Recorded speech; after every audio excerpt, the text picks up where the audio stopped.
Hi ಸ್ನೇಹಿತರೆ, ನಮಸ್ಕಾರ. ಎಲ್ಲ ವಿಸ್ಮಯ ಚಾನಲ್ಗೆ ಸ್ವಾಗತ ಸ್ನೇಹಿತರೆ.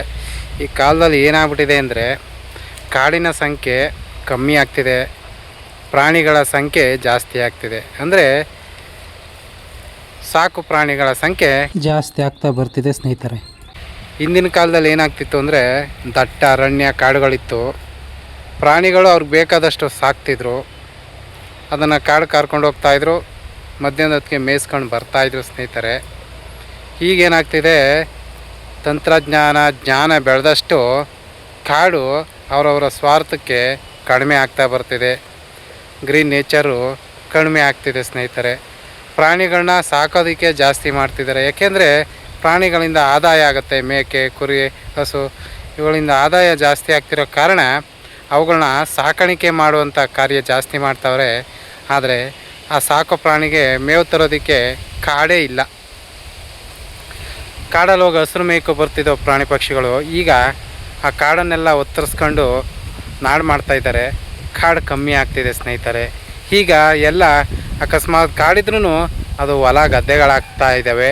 ಹೊಲ ಗದ್ದೆಗಳಾಗಿ ಪರಿವರ್ತನೆ ಆಗ್ತಿವೆ ಸ್ನೇಹಿತರೆ. ಈಗ ಹೊಲ ಗದ್ದೆಗಳಲ್ಲಿ ಅವರವ್ರದ್ದೇ ಆದ ಬೆಳೆ ಹಾಕಿರ್ತಾರೆ ಸ್ನೇಹಿತರೆ.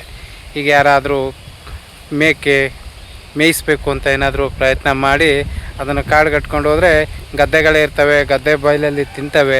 ಅಕಸ್ಮಾತ್ ಗದ್ದೆ ಒಳಗೆ ಬಿಟ್ಟರೆ ನಮ್ಮ ಗದ್ದೆ ಒಳಗೆ ಯಾಕೆ ಬಿಟ್ಟಿದ್ದೀರಾ ಅಂಥವ್ರು ಇಂಥವ್ರು ಅಂತ ಕೆಟ್ಟಾಗಿ ಬೈದು ಬಿಡ್ತಾರೆ ಸ್ನೇಹಿತರೆ. ಹೊಡಿಯೋಕ್ಕೂ ಬಂದುಬಿಡ್ತಾರೆ. ನಮ್ಮ ಆಡು ಕುರಿಗಳಿದ್ದರೆ ಅವನು ಕಟ್ಟಾಕೊಂಡು ಬಿಡ್ತಾರೆ. ಹೀಗೆಲ್ಲ ಸಮಸ್ಯೆಗಳ ಉಂಟು ಮಾಡ್ತಿದ್ದಾರೆ ಸ್ನೇಹಿತರೆ. ಈಗ ನೀವೇ ಹೇಳಿ, ಕಾಡು ಜಾಸ್ತಿ ಆಗಬೇಕಾ, ನಾಡು ಜಾಸ್ತಿ ಆಗಬೇಕಾ? ಬಿಲ್ಡಿಂಗ್ ಒಂದ್ರ ಮೇಲೊಂದು ಕಟ್ಕೊಂಡು ಹೋದರೆ ಸೂರ್ಯನ ಕಿರಣಗಳು ನೆಲಕ್ಕೆ ತಾಕಲ್ಲ. ಹಾಗೆ ಗದ್ದೆಗಳನ್ನ ನಾವು ಹುಟ್ಟಾಕೊಂಡು ಹೋದರೆ ಕಾಡುಗಳಿರಲ್ಲ. ಹಾಗೆ ಮೇಯೋದಕ್ಕೆ ಪ್ರಾಣಿ ಪಕ್ಷಿಗಳಿಗೆ ಅವಕಾಶ ಇರಲ್ಲ, ಸ್ವತಂತ್ರ ಇರಲ್ಲ. ನಮ್ಮ ಸ್ವಾರ್ಥಕ್ಕೋಸ್ಕರ ನಾವು ಬೇಕಾದನ್ನು ಹಾಕೋದಕ್ಕೆ ಶುರು ಮಾಡ್ತೀವಿ. ಮೇವು ಕಮ್ಮಿ ಆದಾಗ ತಿಂಡಿ ಬೂಸದಂಥ ಅವೈಜ್ಞಾನಿಕ ಆಹಾರದ ಕಡೆಗೆ ನಾವು ಮುಂದುವರಿಬೇಕಾಗತ್ತೆ ಸ್ನೇಹಿತರೆ. ಅವುಗಳು ಅವಕ್ಕೆ ಹೊಟ್ಟೆ ಜೀರ್ಣ ಆಗಲ್ಲ, ರುಚಿ ಕೊಡುತ್ತೆ. ಈಗ ಸಕ್ಕರೆ ರುಚಿ ಕೊಡುತ್ತೆ, ಆದರೆ ನಮ್ಗೆ ಶುಗರ್ ತರಲ್ವ. ಹಂಗೆ ವೈಜ್ಞಾನಿಕ ಆಹಾರಗಳು ರುಚಿ ಕೊಡ್ತವೆ, ಅದರ ಅನಾರೋಗ್ಯ ಹಾಗೆ ಆಯಸ್ಸು ಕೂಡ ಕಮ್ಮಿ ಆಗ್ತಾ ಬರ್ತವೆ ಸ್ನೇಹಿತರೆ. ಇಂಥ ವಾತಾವರಣ ಸೃಷ್ಟಿ ಆಗ್ತಿರೋದಕ್ಕೆ ಕಾರಣ ಯಾರು ಸ್ನೇಹಿತರೆ? ವಿಜ್ಞಾನ. ನಮ್ಮ ಮೂಢನಂಬಿಕೆ ಭಯ ತರಿಸ್ತಾಯಿತ್ತು ಸ್ನೇಹಿತರೆ. ಒಂದು ಭಕ್ತಿನ ಹೆಚ್ಚಿಸ್ತಿತ್ತು ಸ್ನೇಹಿತರೆ. ಏನೋ ಒಂದು ಮೂಢನಂಬಿಕೆ ಅನ್ನೋ ಭಕ್ತಿ ಒಂದು ಚೈತನ್ಯ ಕೊಡ್ತಾಯಿತ್ತು. 5 ಗಂಟೆಗೆ ಎದ್ದು ಪೂಜೆ ಮಾಡ್ತಿದ್ವಿ, ದೇವಸ್ಥಾನಕ್ಕೆ ಹೋಗ್ತಿದ್ವಿ. ಅದು ಮೂಢನಂಬಿಕೆಯ ಪದ್ಧತಿಯಾಗಿರ್ತು. ಆ ಟೈಮಲ್ಲಿ ಒಳ್ಳೆಯದು ಅಂತ. ಈಗ 12 ಗಂಟೆಗೆ ಪೂಜೆ ಮಾಡಿ 1 ಗಂಟೆಗೆ ದೇವಸ್ಥಾನಕ್ಕೆ ಹೋಗ್ತೀವಿ. ಇದು ನಮ್ಮ ವಿಜ್ಞಾನ. ಆಗಿನ ಕಾಲದಲ್ಲಿ 6 ಗಂಟೆ 7 ಗಂಟೆ ಊಟ ಮಾಡ್ತಿದ್ವಿ, ಸಂಜೆ 6 ಗಂಟೆಗೆ ಊಟ ಮಾಡ್ತಿದ್ವಿ. ಅದು ಹಳೆ ಕಾಲ. ಆದರೆ ಈಗ 10 ಗಂಟೆಗೆ, ರಾತ್ರಿ 10 ಗಂಟೆಗೆ 12 ಗಂಟೆಗೆ ಊಟ ಮಾಡ್ತಿದ್ವಿ. ಇದು ವಿಜ್ಞಾನ. ನಮ್ಮ ವಿಜ್ಞಾನವು ಸರಿಯೋ ಅಥವಾ ಆಗಿನ ಕಾಲ ಸರಿಯೋ ಅದು ನೀವೇ ಕಮೆಂಟ್ ಮಾಡಿ ತಿಳಿಸ್ಬೇಕು ಸ್ನೇಹಿತರೆ.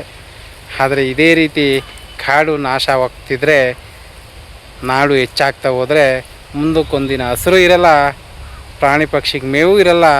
ಅದನ್ನು ನಂಬ್ಕೊಂಡಿರೋ ನಮ್ಮ ಜೀವನ ನೆಟ್ಟಿಗಂತೂ ಇರಲ್ಲ ಸ್ನೇಹಿತರೆ. ಸದ್ಯಕ್ಕೆ ಸಸ್ಯಾಹಾರಿ ತಿಂತಿರೋರಿಗೂ ಮುಂದಕ್ಕೆ ಕಷ್ಟ ಆಗ್ಬೋದು, ಮಾಂಸ ಆಹಾರ ತಿಂತಿರೋರಿಗೆ ಇನ್ನೂ ಕಷ್ಟ ಆಗ್ಬೋದು. ಈಗ ವೈಜ್ಞಾನಿಕ ಆಹಾರ ತಿಂದು ಪ್ರಾಣಿಗಳು ಕಾಯಿಲೆಗೆ ಬಿದ್ದರೆ ಆ ಕಾಯಿಲೆಯಿಂದ ಪ್ರಾಣಿಗಳನ್ನ ನಾವು ತಿಂತೀವಿ, ನಾವು ತಿಂದು ನಾವು ಕಾಯಿಲೆಗೀಡಾಗ್ತೀವಿ. ನೋಡ್ತಾ ಇದ್ದೀರಾ, ವಿಜ್ಞಾನ ಬೆಳೆದಷ್ಟು ಸಮಸ್ಯೆನೂ ಬೆಳೆಯುತ್ತೆ ಸ್ನೇಹಿತರೆ. ಹಾಗೆ ಅಜ್ಞಾನ ನಮಗೆ ಒಂದು ನೆಮ್ಮದಿಯಾದರೂ ಕೊಡ್ತಾಯಿತ್ತು ಸ್ನೇಹಿತರೆ. ಇನ್ನೊಬ್ಬರು ತಿಂತಿದ್ರು ಆಗ ಒಂದು ನೆಮ್ಮದಿ ಕೊಡ್ತಿತ್ತು. ಇನ್ನೊಬ್ಬರು ನಾವು ಕಿತ್ಕೊಳ್ದೇ ಇದ್ದರೂ ನಮ್ಮ ಬದುಕಿದ್ರೂ ನಮಗೆ ಸಮಸ್ಯೆ ಆಗ್ತಿದೆ. ಪ್ರಾಣಿಗಳ ಜೀವನ ಸರ್ವನಾಶ ಆದಿಯಂತೂ ಹಿಡಿತಾ ಇದೆ. ಇನ್ನು ಮನುಷ್ಯರ ಜೀವನ ಏನಾಗ್ಬೋದು ನೀವೇ ಹೇಳಿ. ಪ್ರಾಣಿ ಪಕ್ಷಿಗಳು ಎಲ್ಲಿ ಮೇವು ತಿನ್ನಬೇಕು ಅನ್ನೋದನ್ನ ದಯವಿಟ್ಟು ನೀವೇ ಕಮೆಂಟ್ ಮಾಡಿ. ಮತ್ತೊಂದು ವಿಡಿಯೋದಲ್ಲಿ ಭೇಟಿಯಾಗೋಣ. ಧನ್ಯವಾದಗಳು. Take care. ಬಾಯ್ ಬಾಯ್.